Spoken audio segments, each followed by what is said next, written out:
हूँ एक नया मुद्दा और विशेष मुद्दा पे चर्चा करने के लिए। और जैसे कि पहले भी हम वीडियो में बात कर चुका हूँ अभिलेष श्री भारती सर से, तो आज मैं फिर से अभिलेष श्री भारती सर से एक विशेष मुद्दा जो कि बिहार राज्य के मुद्दे पे मैं बात करना चाहूँगा और हम बुलाना चाहूँगा अभिलेष श्री भारती सर को। तो सर से हम मुलाकात करते हैं। आइए सर। बहुत बहुत धन्यवाद आपका। तो हमारे बीच सर आ गया है और सर से मैं पहले तो सर का परिचय हम छोटा सा परिचय लेना चाहेंगे। हालांकि परिचय का तो मोहताज नहीं है, सर सब जानता ही है, लेकिन तब भी एक छोटा सा परिचय लेना चाहेंगे। तो सर आप सबसे पहले अपना परिचय दे दीजिए। जी नमस्कार, आपका भी बहुत बहुत आभार, स्वागत। और मैं अभिलेष श्री भारती आज तमाम पिछले जो हमारे कई सारे बातचीत हैं उन्हीं के आधार पर हम लोग आज चर्चा बिहार की करने वाले हैं कि आखिर में क्यों हम लोगों को बिहार इतना पिछड़ा हुआ है और पिछड़ों राज्य की में हमारी गिनती होती है। तो आप लोग समझ गए होंगे कि आज हम बिहार पे चर्चा करने वाले हैं और हम भी बिहार से बिलोंग करते हैं और शायद सर आप भी बिहार से हैं। जी बिल्कुल, हम भी बिहार से सर भी बिहार से हैं। तो हम लोग बिहार के मुद्दे पे विशेष चर्चा करने के लिए आए हैं। तो सर हम मुद्दा को आगे बढ़ाते हुए एक बात को आगे बढ़ाते हुए हम पूछना चाहेंगे आपसे, जो कि आप तो अनुभवी और एक लेखनवान व्यक्ति हैं। बिहार पे या भारत पे बहुत सारे आर्टिकल आप लिख चुके हैं और इस पे आप निरंतर काम कर रहे हैं। तो हम आपसे पूछना चाहेंगे कि यह जो हम भी बिहार से आ रहे हैं और आप भी बिहार से आ रहे हैं, तो बिहार जो है अभी इंडिया में लगभग मजदूरों का राज्य बोला जाता है। तो इस पे आप कुछ देखिए, सबसे बड़ी बिहार की जो समस्याएं हैं और या बिहार के जो अभी जिस हालात है बिहार में, इसमें सबसे बड़ा दोष राजनेताओं का है। आज बिहार हम है या फिर आप है और मजबूर हैं आउट ऑफ पलायन होने के लिए, विस्थापन होने के लिए, और ये सबसे बड़ी समस्या है। क्योंकि यदि हमें हमारे बिहार के अंदर रोजगार मिल पाता, हमारे बिहार के अंदर जॉब मिल पाते, तो शायद हम लोग बिहार से बाहर नहीं आते, बिहार ही में रह के हम लोग कार्य कर रहे होते। तो ये दुर्भाग्य कहें कि हमारा है, हमारे बिहार का है, जिस वजह से हम लोग प्रवासी बनने पर मजबूर हैं। और जैसे कि देखते ही हैं कि बार बार अगर कोई मुंबई, गुजरात या चेन्नई आजाद शहर में बिहारियों को मार पीट के भगाया जाता है, गाली गलौज होता है। तो हमारे हिसाब से सर, हमारे हिसाब से अगर बिहार में कुछ व्यवस्था हो, जैसे चीनी मिल, पेपर मिल, कपड़ा मिल, अन्य प्रकार का मिल था जो कि बहुत दिनों से बंद पड़ा है, तो क्या उसको चालू नहीं किया जाए?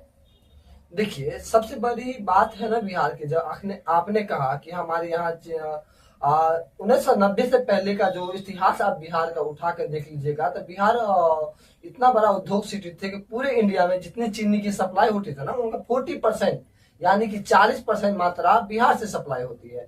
आज वही बिहार है जहाँ कोई कंपनी लगाने के लिए तैयार नहीं, क्योंकि बिहार में जितने 1990 के बाद जितने भी चीनी मिल्स थे, जितने भी उद्योग थे, अशोक पीपल मिल था, चीनी मिल था, जूट उद्योग था, कितने सारे उद्योग से बिहार में सारे बंद कर दिए गए। और ये सबसे बड़ी वजह रही है हमारे बिहारियों की विस्थापन की, हमारे बिहारियों की प्रवासी मजदूर बनने के लिए और पलायन की सबसे बड़ी वजह है। और इसे चालू नहीं किया जा सकता ऐसा नहीं है, लेकिन राजनेताओं ने इस प्रकार से हमारे बिहार को बना दिया कि आज कई सारे परिभाषा या कई सारे चीजें हमारे देखने को मिलती है। लेकिन मैं तो एक यूट्यूबर का वीडियो भी देखा था, फिलहाल उस टाइम मैं बिहार में नहीं था, दूसरे राज्य में था। तो मैं देखा था कि जो कहीं बिहार में मधुबनी जिला में एक चीनी मिल था, उस चीनी मिल को बेच दिया गया, प्राइवेट कंपनी के द्वारा बेच दिया गया और वो छोटा छोटा भाग काट के लेके गया। उस पे यूट्यूबर सब वीडियो भी बनाया, लेकिन उस पर कुछ नहीं हुआ। देखिए, बिहार में जो पहले 1990 जो फैक्ट्रियां थी सबसे फेमस थी चीनी में, उसके बाद जूट में। तो क्या हुआ ना, कुछ गवर्नमेंट थी बिहार के, उन्होंने क्या बिहार शुगर कारपोरेशन लिमिटेड जो बिहार सरकार के मंत्री थे, उन्होंने क्या किया, 15 सालों तक बिहार के जितने भी चीनी उद्योग थे उन्हें अपने अंदर में लिया और इन्हें मनमाने तरीके से 15 सालों तक चलाया चीनी उद्योग मिलों को, जिस कारण से बिहार के जितने चीनी मिल थे वो लॉस में जाने लगे, वो दिवालिया होने लगा और एक एक कर बिहार में जितने चीनी मिल थे सभी बंद हो गए। इससे बात करते हैं जब बिहार 1990 की बात करते तो उस समय झारखंड अलग नहीं हुआ था बिहार से। तो टाटा जमशेदपुर वहाँ कोयला खदान है, झारखंड बोकारो जितने भी मतलब फैक्ट्रियां से जो झारखंड के क्षेत्र में पड़ते वो सारे भी निकल गए। तो देखिए बिहार की बर्बादी की शुरुआत उसी समय हुई थी जिस समय सारे उद्योग धीरे धीरे बंद हो चुके थे। और जब नहीं, मैं रोकना चाहूंगा सर आपको। अब ये तो हो गया कि चलो जो बीत गया वो बीत गया, जो बीत गया वो बीत गया। अभी के टाइम में बिहार को मजदूर राज से अलग उठ के अगर बनाना है तो उसके लिए जो अभी नेता सब बड़ा बड़ा वादा करता है, तो अभी क्या करना पड़ेगा जो थोड़ा अलग बने, अलग पहचान बने पूरा भारत में, पूरा दुनिया में। देखिए जब आप बिहार को आप प्रेजेंट करते हैं या फिर बिहार बोलते हैं तो दो छवि उत्पन्न होती है। एक उस बिहार की छवि उत्पन्न होती है हमारे मन जो सबसे ज्यादा देश भर में IPS IAS पैदा करती है, और दूसरी छवि वो उत्पन्न होती है जो सबसे बीमार, सबसे पिछड़ा और सबसे अपमान जैसी भाषाओं का, अपमानजनक चीजों का हमें सामना करना पड़ता है। और इसमें किसने बनाया? यहाँ के राजनेताओं ने बिहार की ये दुर्दशा कर दी है। यदि यहाँ वही देखिए ना, मतलब कि कभी बिहार पंजाब से आगे था, आज डेवलपमेंट के मामले में पंजाब बिहार से 3 गुना आगे है। क्यों? क्योंकि पंजाब ने उन चीजों को समझा। ठीक है, आप ये हम बात समझ रहे हैं, लेकिन अभी जो इलेक्शन होता है मुख्यमंत्री का, प्रधानमंत्री का, खास करके मुख्यमंत्री का इलेक्शन हुआ था, उसमें हम बिहार में थे। उस टाइम मैं बिहार में था और बिहार का खूब इलेक्शन का कवर भी किए थे, कुछ अच्छे ढंग से किए थे, उसमें मैं इन्वॉल्व भी था। तो बहुत बड़ा बड़ा वादा करता है कि हम बिहार को ये कर देंगे, वो कर देंगे, लेकिन आज तक कुछ हुआ नहीं। मैं भी देखता हूँ और आप भी देखते हैं, शायद आप भी देखते होंगे कि बिहार को कुछ हुआ नहीं, वैसे के वैसे पड़ा है और जहां तक नीचे ही जा रहा है। तो इसके लिए अगर वो चुनावी वादा रहता है तो जनता को सीख लेना चाहिए कि ये चुनावी वादा, उसके लिए मारपीट, दंगा फसाद सब कर लेता है आपस में, तो इस पे तो कुछ कदम उठाना चाहिए ना। देखिए जब चुनावी वादा का काम करें, चुनाव का जब बात करेंगे, इलेक्शन पॉलिटिक्स का बात करेंगे ना, तो ये सब वादों के लिए होता है। ये धरापट तो बिहार में नहीं उतरता है, जबकि दूसरे स्तर पर इसे धरातल पर उतर रहा। हाँ, ऐसा मैं नहीं कहता हूँ कि करप्शन सिर्फ बिहार ही में होता है। करप्शन तो बिहार से भी बदतर कुछ राज्य हैं जिसे बिहार से भी अधिक करप्शन होते हैं, लेकिन करप्शन के मामले में और डेवलपमेंट की जो दोनों इश्यू है, करप्शन और डेवलपमेंट यदि होता रहता करप्शन ढक जाती है। लेकिन बिहार में करप्शन ज्यादा हुआ है, लूटा ज्यादा गया है, डेवलपमेंट ना के बराबर, जीरो के बराबर हुआ है। इसी वजह से जो करप्शन ऊपर आ गई है, डेवलपमेंट नीचे दब गई है। ठीक है, तो बिहार में डेवलपमेंट पे ध्यान देने की जरूरत है, इंफ्रास्ट्रक्चर पे ध्यान देने की जरूरत है। करप्शन जो है उन चीजों को लोगों को समझने की जरूरत है, और जो पॉलिटिक्स पार्टी है, जो राजनीतिक दल है बिहार में, इन चीजों के सांसे में से ऊपर उठकर लोगों को वोट देने का, लोगों को अपने नेता चुनने की जरूरत है। जी, तो सर से का कहना है कि अगर आपको अच्छा नेता और अच्छा बिहार देखना है तो थोड़ा सोच समझ करके वोटिंग कीजिए, और जो बिहार को डेवलपमेंट की तरफ ले जाए उसको वोट कीजिएगा। ये मेरा राय नहीं है, सर का कहना है। तो हम प्रश्न का प्राव आगे बढ़ाते हुए सर से एक अलग हट के थोड़ा बात करते हैं, और सर से मैं पूछना चाहूंगा, अखिलेश सर से, कि ये जो अभी आप शराबबंदी हुआ है बिहार में, तो सबको पता है कि शराबबंदी है, शराब बंद कर दिया गया है, और शराब धड़ल्ले से बिक रहा है, जैसे कि होम डिलीवरी हो रहा है। इस पे सर आपको क्या कहना? सबसे पहले तो आपने कहा शराबबंदी है बिहार में, मुझे लगता ही नहीं है किसी भी एंगल से कि बिहार में शराबबंदी है, या फिर ऐसा कहना गलत है कि बिहार में शराबबंदी है। बिहार में शराबबंदी है ही नहीं, बिहार में शराबबंदी है ही नहीं। अब एक एग्जांपल के तौर पे मान लेते हैं, बिहार में शराब सिर्फ कागजों में या फिर दस्तावेजों में बंद हो चुका है, लेकिन जब धरातल पर आप उठाइएगा, यदि आपको जरूरत है ना, आप बाराती जाते हैं ना, तो लोगों को पहले पता होता है कि पौवा कहाँ मिलेगा।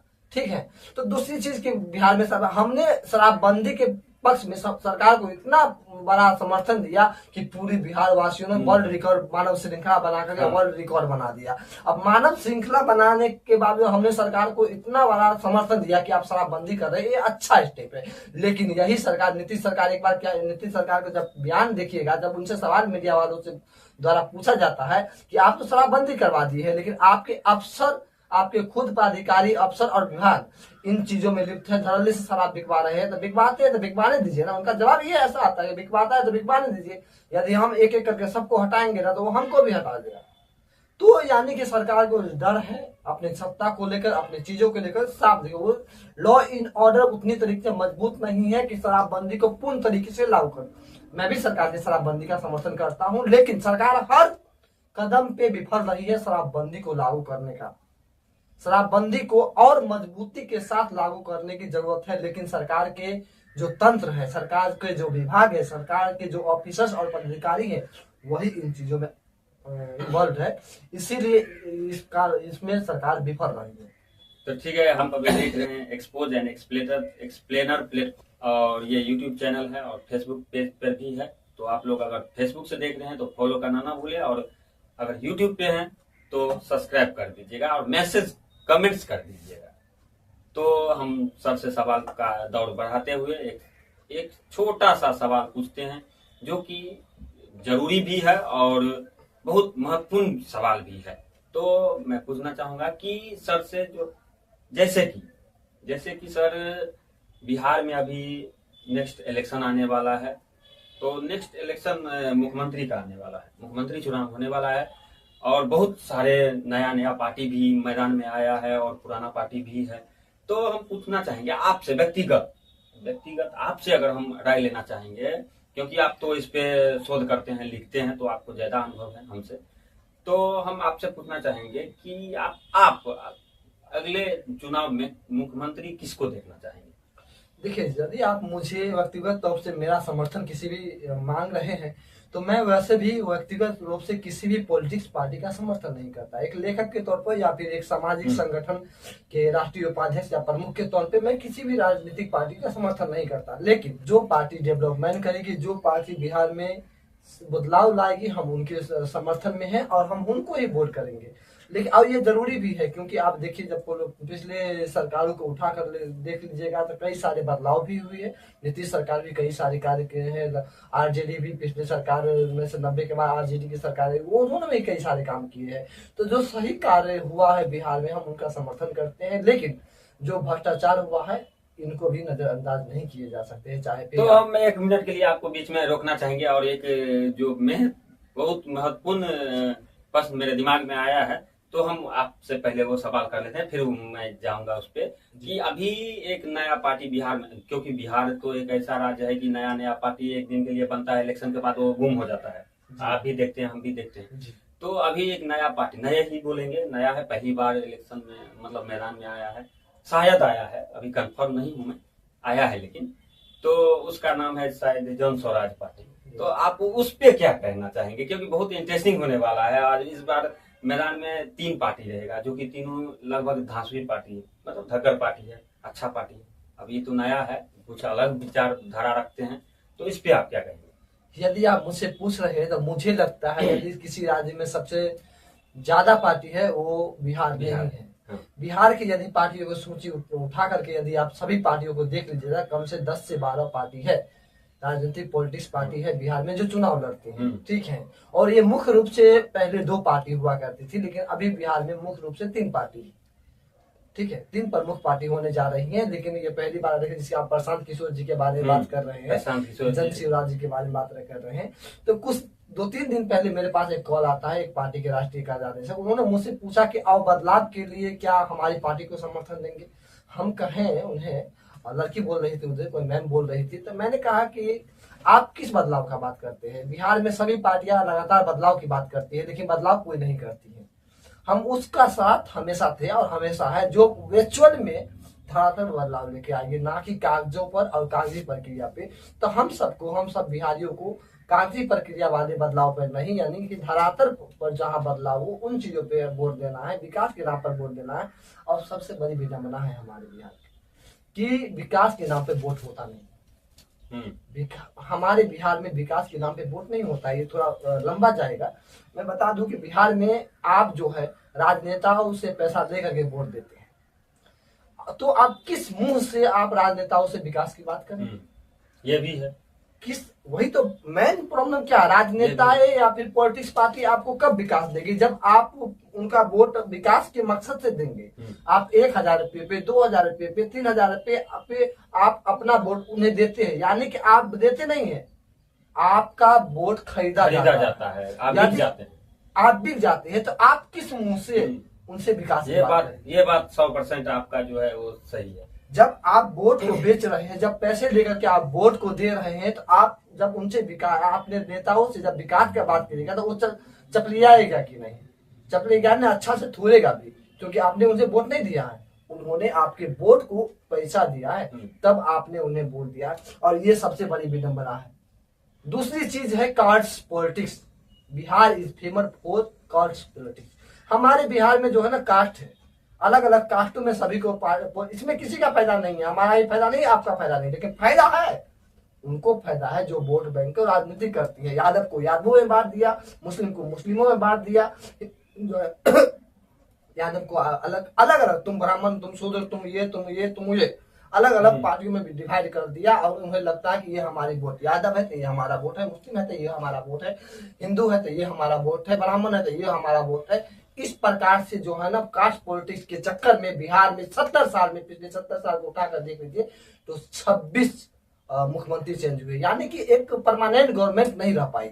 और जो गवर्नमेंट एक एवरेज के हिसाब से देख लीजिएगा तो 2 साल 3 साल सभी गवर्नमेंट को मिले हैं। तो उस हिसाब से बिहार में जो है ना एक परमानेंट गवर्नमेंट रहती है तो वो योजना बनाती है, समय रहती है। तो यदि परमानेंट गवर्नमेंट नहीं है तो उसके पास योजना बनाने का समय नहीं है, क्योंकि हर 2 साल में यदि मुख्यमंत्री चेंज हो रहा है तो ये एक मेन पॉइंट है, टर्निंग पॉइंट है बिहार के जो पिछले पर का। दूसरी चीज है कि हमारे बिहार में 1990 के बाद परमानेंट गवर्नमेंट भी रही है, एक स्टेबल सरकार रही है। उसके बाद कुछ बदलाव देखने को मिले हैं, लेकिन सबसे पहले मुझे कास्ट पॉलिटिक्स के ऊपर उठना। अभी जातीय जनगणना हुआ है, आपको पता होगा।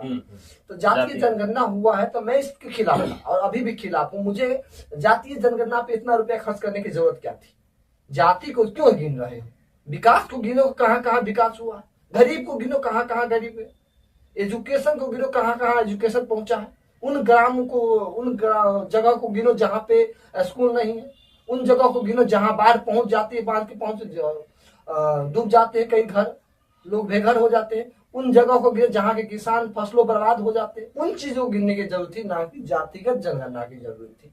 ठीक है, तो जो कास्ट पॉलिटिक्स है हमें इनसे ऊपर उठना होगा। मुझे नहीं लगता है कि हम कितना भी इस पे बात कर ले तो लोग कास्ट पॉलिटिक्स को छोड़ के, आप कितने ही पढ़े लिखे हैं ना, वो फन्ना यादव है ना तो यादव को वोट मिलेगा, ये फन्ना ये है तो इसी के वोट मिलेगा। यानी कि आपको सिर्फ जाति से मतलब है, विकास गया तेल लेने। ठीक है, तो जब आप ये सोचते हैं ना विकास गया तेल लेने, तो तेल लेने में कितना समय लगाएगा? कई पीढ़ियां तेल लेने में गुजर जाएगी, लेकिन विकास नहीं आएगा। वही तो कारण है कि हम विकास को खोजते हैं, लेकिन बिहार में विकास मिलता ही नहीं। पता नहीं कहाँ सो गया है। 1 मिनट सर, हम आपको फिर से एक बार रोकना चाहेंगे, माफी चाहेंगे। और हम जो सवाल पूछे थे आप उसको हमें घुमा फिरा के कहाँ न कहाँ लेके भटका दिया। तो हम फिर एक बार फिर से वही आते हैं और फिर वही सवाल दोहराते हैं कि अगर बिहार में चुनाव हुआ तो आप आगे नया पार्टी के बारे में हम बात कर रहे हैं। नया आदमी जो आता है, नया पार्टी बनाता है, तो क्या आप उसको चांस देना चाहिए? आदमी को उसके पीछे जाना चाहिए, या तो फिर पुराने वही घिसा पीटा पार्टी है जो कि वादा करके फिर बोलता है कि ये तो मजाक था, इलेक्शन वादा था, इलेक्शन में वादा पूरा नहीं किया जाता है। देखिए, आप चुनाव की बात कर रहे हैं तो चुनाव दिल्ली में भी है और सभी पार्टी फ्री वादा कर रहे हैं। क्या लगता है कोई भी पार्टी दिल्ली का चुनाव जीतने के बाद फ्री में जितने वादा किए थे वो देंगे? नहीं देंगे। अब नई पार्टी का जब बात करते हैं बिहार में, तो सारी पार्टी अपने वादे का 20% ही हिस्सा वो अपने पूरा करते हैं। ठीक है, नई पार्टी है तो हम उनको विचारधारा को देखेंगे, उनके ऐसा नई पार्टी है तो 1-2 जगह तो जीतेगी है नहीं, वहां उनके कार्य को देखेंगे, तब हम ये डिसाइड कर पाएंगे कि हाँ क्या वास्तव में इन्होंने जो कहा। जहां भले पूरे राज्य में नहीं जीतेगा, पूरा हर जगह चुनाव नहीं जीत सकती है, लेकिन कहीं कहीं तो जीत सकती है। ठीक है, वहां विकास के पिछले 5 साल के मायने क्या है, अभी के मायने क्या है, उन दोनों के बीच का जो डिस्टेंस होगा, जो अंतर होगा, उसके हिसाब से यह डिसाइड किया जा सकता है, और अभी डिसाइड करना यह पॉसिबल नहीं है, ठीक है, कि वो अपने वादे को पूरा नहीं करे। लेकिन ऐसा लगता है, जो कहते हैं ना, बच्चे के पलने में उनके दांत दिख जाते हैं, है कि नहीं। तो यानी कि जो पार्टी है, कोई भी पार्टी जब उभरती है तो उनके विचारधाराओं से ही पता चलता रहता है कहाँ जाएगा, ठीक है। तो कुछ कुछ पता चल रहा है ये पार्टी भी कहाँ जाएगी, ठीक है, और ये भी किस विचारधारा की पार्टी है, बाकी ना तो हम समर्थन करते हैं ना तो हम किसी को इग्नोर करते हैं, ठीक है। लेकिन जो विकास की बात करेगा, जो बिहार को ऊंचाई पे ले जाने की बात करेगा, इस पिछड़ेपन से, इस बेरोजगारी से, इस पलायन से निकालने की बात करेगा, हम उनके साथ है। तो जैसे कि आप लोग देख रहे हैं, और आप सर का कहना है कि जो आदमी बिहार के लिए अच्छा सोचे, अच्छा करे और अच्छा बनाने की कोशिश करे, और जो ये मजदूर का राज्य बन गया है बिहार, उसको ऊपर ले जाने का काम करे, कि फैक्ट्री हो, चीनी मिल, जैसे हरा भरा था बिहार वैसे बने। तो इसके लिए हमें खुद सोचना चाहिए और ईमानदारी पूर्वक नेता चुनोगे तभी कुछ अच्छा होने वाला है, क्योंकि वही लोग करता है जो करता है वो। तो सर का कहना है कि अपना सूझबूझ से आप काम कीजिए, और वीडियो को लंबा नहीं ले जाएंगे, लंबा बन रहा है, लेकिन जाते जाते मैं सर से थोड़ा एक सवाल पूछ लेता हूँ। तो सर, हम आपसे एक बात और पूछना चाहेंगे कि जैसे बिहार में या गांव में, देहाती इलाका में, या कहीं भी बिहार में, कहीं भी बिहार के मुद्दा पे बात हो रहा है, तो बिहार में कहीं भी सामाजिक जो एकता था, पहले समाज में जो एकता था, कोई कुछ होता था या कुछ भी हो, चाहे वो इलेक्शन हो, कोई मर गया या कुछ भी, शादी विवाह मुंडन कुछ भी हो, तो उसमें सब एकता दिखता था, एक परिवार की तरह सब रहता था। वो अभी थोड़ा नहीं देखने को मिल रहा है बहुत जगह। तो इस पे आप क्या कहना चाहेंगे? देखिए, आप एकता और संस्कृति की बात करते हैं ना, तो बिहार की जो संस्कृति है, बिहार की जो एकता है, एक मिसाल थी, ठीक है। और बिहार की संस्कृति इतनी मिसाल थी, इतनी एकता मिसाल थी। जब आप एकता और संस्कृति की बात करते हैं, तो बिहार की एकता और संस्कृति इतनी मजबूत थी कि हर बिहार वासियों को अपने बिहारी कहलाने पे गर्व होता था। हाँ, ठीक है। आज आप आउट ऑफ बिहार जाते हैं तो एक बिहारी 100 पे भारी कम, और एक बिहारी 100 बीमारी का संज्ञा लगा दी जाती। हाँ, जो कि इससे पहले एक बिहारी 100 पे भारी का एक बड़ा सा गुम चला था। हाँ, तो यहाँ पे बिहार जो है ना, IPS IS देने के मामले में एक बिहारी 100 पे भारी, ठीक है। यहाँ पे बड़े बड़े जो सम्राट अशोक हुए, चंद्रगुप्त हुए, आर्यभट्ट हुए, कई सारे महान गणितज्ञ हुए, नालंदा विश्वविद्यालय हुआ। बिहार पहले से ऐसा नहीं था। बिहार बहुत पावरफुल और बहुत ही सांस्कृतिक, पारिवारिक, आर्थिक रूप से मजबूत राज्य हुआ करता था। आज बिहार की ऐसी दर्जा था, यहाँ के नेताओं और जनता ने मिलकर कर्म किया, और सबसे बड़ी वजह यहाँ की जनता है, बिहारी है हम। आज हमें आउट ऑफ बिहार में एक बिहारी 100 बीमारी के नाम से जाना जाता है। ज्यादातर अभी तक लगभग मैं कम से कम 18+ राज्यों में भ्रमण कर चुका हूँ, और सबसे ज्यादा जो बंधुआ मजदूर की जिंदगी जीतती है वो बिहारी ही है। सबसे ज्यादा काम करते हैं वो बिहारी ही है। सबसे कम पैसे पे काम करते हैं वो बिहारी है। ऐसा कोई काम नहीं है जो नहीं कोई कर सकता है, वो बिहारी कर देगा। हाँ, ठीक है। ये तो हमारी इसमें एम्पावरमेंट भी दिखती है, ठीक है। तो इस मामले में हम क्या है, एक बिहारी 100 पे भारी।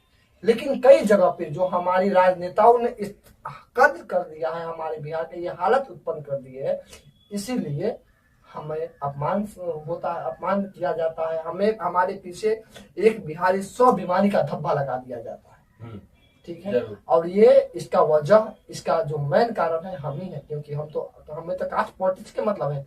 हमें तो 1000 रुपया से मतलब है, वोट से थोड़ी मतलब है कौन काम करता है। हमें तो जो 1000 रुपया देगा हम उसको वोट देंगे। तो भारे हम क्यों ना सहें एक बिहारी 100 बीमारी। ये तो हम ही ने किया हुआ है ना। कम पैसों पे जाके दूसरे राज्यों में हम काम करते हैं, सबसे अधिक काम करते हैं, और सबसे अधिक जो बंधुआ मजदूर है वो बिहारी के हैं। और ये मेरे अनुभव है, क्योंकि मैंने 19+ राज्यों में भ्रमण कर चुका हूँ। ये जानता हूँ, स्थिति में जानता हूँ कि बिहार किस कलर से पलायन। अभी कहते हैं कि ना बिहार जो है ना मजदूरों का राज्य है, मजदूरों का फैक्ट्री है। और बिहार तब तक मजदूरों को फैक्ट्री रहेगी जब तक बिहार के लोग बिहार के मजदूर नहीं समझेंगे, ठीक है। और जिस दिन बिहार के जितने मजदूर आउट ऑफ स्टेट में है, ठीक है, उन दिन इन चीजों को समझ गए ना, तो बिहार इन चीजों से ऊपर आएगा।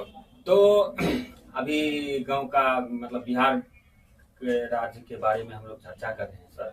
और बिहार में एक सबसे ज्यादा फेमस अगर कोई चीज देखा जाए, बिहार में अगर कोई सबसे ज्यादा फेमस चीज देखा जाए तो बिहार का संस्कृति, जो कि खान पान हो, जो त्योहार हो, या कोई गेस्ट मतलब सौर कुटुंब जिसको बोला जाता है उसका मानदान हो। तो हम इस पे एक बार आपसे पूछना चाहेंगे कि जो संस्कृति विलुप्त होने की कगार पे है, विलुप्त हुआ नहीं है, होने के कगार पे है, तो इस पे आप क्या कहेंगे? देखिए, सामा चकेबा, जॉर्ज जचिन जैसे कई सारी संस्कृति है, मखाना जैसे जो हमारे उद्योग है, उन सबको धरोहर को बचाने की जरूरत है। ठीक है। दूसरी बात आपने पूछी कि जो विलुप्त होने चीजों को बचाने की, धरोहर को बचाने की जरूरत है। लेकिन जब आपको अखंडता और संस्कृति की बात करते हैं तो इन्हें वो सामाजिक लोग बचाएंगे जो समाज के बंधनों बंध के रहेंगे। मुझे लगता है बिहार में दुनिया की सबसे ज्यादा फेस्टिवल है और हर दिन बिहार में एक नया सुबह, एक नया पर्व लेके आते हैं। ऐसा भारत का कोई राज्य नहीं है जहाँ हर एक दिन नया पर्व होता हो, लेकिन बिहार में हर एक दिन एक नया पर्व होता है। ठीक है। और इन चीजों को मैं आउट ऑफ स्टेट में रह काफी मिस करता हूँ। लेकिन बिहार की जो समाज है आज हम अपने घर में उनके क्या हो रहे हैं उनसे मतलब नहीं है, लेकिन फलाने के घर में क्या हो रहा है, फलाने के बेटा ने क्या किया, फलाने के बेटे ने क्या किया, फलाना क्या कर रहा है, इससे मतलब है। यही वजह से बिहार बर्बाद हो रहा है। और इन चीजों पे यदि आपको बिहार के गांव के बारे में जानना है, यदि आप जाते हैं आउट ऑफ स्टेट से घर जाते हैं या कभी जाएंगे, तो आप यदि आप चाय की दुकान पे बैठते हैं, यदि लड़का है तो चाय की दुकान पे बैठेंगे, चाय की दुकान पे 4 लोगों को बीच बैठेंगे ना, तो आपको 4 गांव में क्या हो रहा है ना, आपको वहां पे पता चल जाएगा। यानी कि लोगों को ये नहीं मतलब है कि हमारे गांव में क्या हो रहा है, लेकिन फलाने गांव में क्या हो रहा है, फलाने को क्या हो रहा है, चिल्लाने क्या हो रहा है। चाय पियेंगे, एक कप, एक पेपर रहेगा, न्यूज़पेपर रहेगा, और वहीं पर अपने बारे में चर्चा करने के बजाय, विकास के बारे में चर्चा करने के बजाय गांव में कौन किसने किया, किसका बेटी भाग गया, किसका क्या हुआ, कौन चला गया, ये सब होता है। ठीक है। इन चीजों को जो पॉलिटिक्स का, इसको डेवलपमेंट के बारे में बात हो ना, कहाँ रोड बन गया, कहाँ नहीं बना, क्यों नहीं बना, इस बारे में बात कीजिए। तो इन चीजों को थोड़ा बदलने की जरूरत है। अब जो पढ़े लिखे लोग हैं वही बदलेंगे, और पढ़े लिखे लोग यदि जाति वाली राजनीति में फंस गए तो वो भी नहीं बदलेंगे। ठीक है। तो इन चीजों को बदलने की जरूरत है। बाकी समय काफी ज्यादा हो रहा है और मुझे निकलना है। थैंक यू सर, आप समय दिया मुझे, इसके लिए बहुत बहुत धन्यवाद आपको। और हम आगे भी वीडियो बनाएंगे विशेष मुद्दा पे। तो अभी के लिए धन्यवाद।